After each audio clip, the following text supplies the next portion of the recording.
Right, so what with everything that's been happening, I really didn't expect to see anything more of these Marvel TV shows for quite a while, but here we've got the WandaVision trailer. And this was actually the one I was the most interested in because it looked like it was kind of a psychedelic experimental thing and they were really going to play around with Wanda's powers over reality. So I'd like to see if this trailer gives us any more clues as to what's actually going on. So let's have a look and see.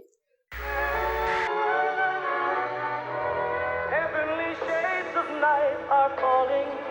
It's twilight time. Wanda and Vision, aren't we a five-pair?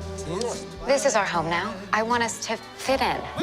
Oh, this is gonna be a gas! Where did you two move from? How long have you been married? And why don't you have children yet? Our story.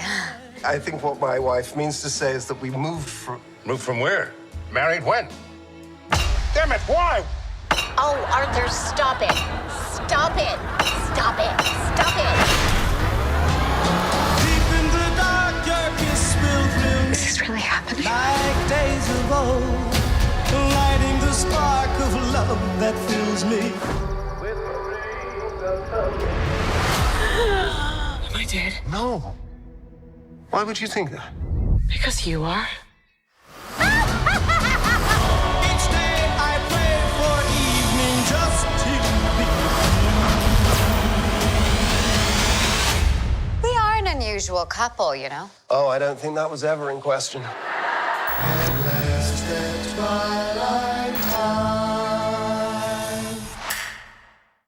Interesting is the correct word for it. So it hasn't given us a lot more new information, but it does look like it's going in an interesting new direction, which I'm very, very happy with, because the thing about Marvel recently is that all the new characters, and especially the movies that have been introduced, they haven't really managed to capture the magic of the original lineup. I mean, some of the new introductions have been good, some of them have been not that interesting. I think most of them can fall into the not interesting category, and some of them have been outright bad. And Wanda and Vision have kind of fallen into the not interesting category. I mean, there's nothing about them I dislike, it's just there's nothing really about them that I found all that compelling. And the same can be said for most of the new introductions, because can you think of anyone who can capture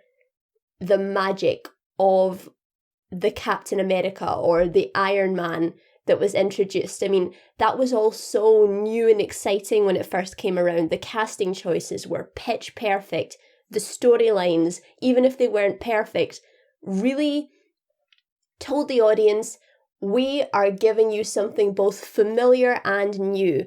And in doing so, they created new icons, because a lot of people forget that Iron Man and Captain America, they were all like B-list superheroes before these movies came out.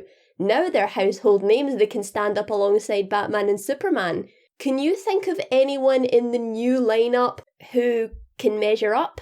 So I think this approach is exactly what Marvel needs right now. It needs to do new and interesting things with its characters. And in terms of the plot, it does look like Wanda is trapped in her own faux reality, and it's taking the form of old, like 50s sitcoms, which is kind of endearing in a way. I loved it when they were sitting around the dinner table and they were like, how long have you been married? When are you having children? Like, that's the kind of thing that you get at dinner parties, especially with older married people. But you also saw what looked like a compound.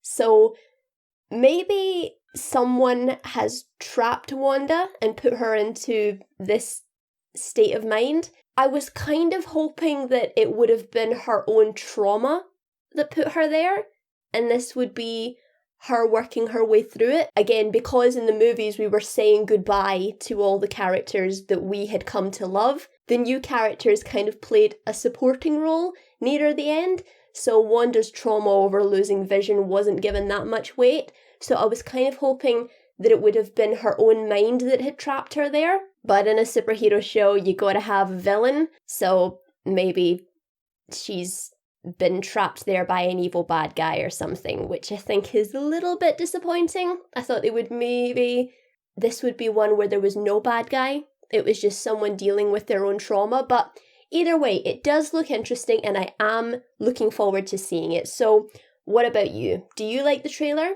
Do you think it's interesting? And what Marvel show are you most looking forward to? Please let me know in the comments below. And right now I am preparing to do a Halloween themed episode. There is a poll up on my Patreon page. If you become a Winter Soldier tier or above, you can vote on what the topic's going to be. The options are a look at the cheeky adult things that you might have missed in the movie Monster House, a straightforward review of The Long Halloween, which could be quite useful for the upcoming The Batman, but if you want to avoid potential spoilers altogether, maybe not. A look at the cultural impact of Hocus Pocus, because what is Halloween without Hocus Pocus? And my Patreon suggestion option from my Nightwing patron, Spaceman Spiff, which is a look at DC's history with the occult, because you would be surprised at the writers who are involved in the occult. So if you would like to vote, please visit my Patreon page. It's in the description box below, and I will see you all again very soon. See you, bye.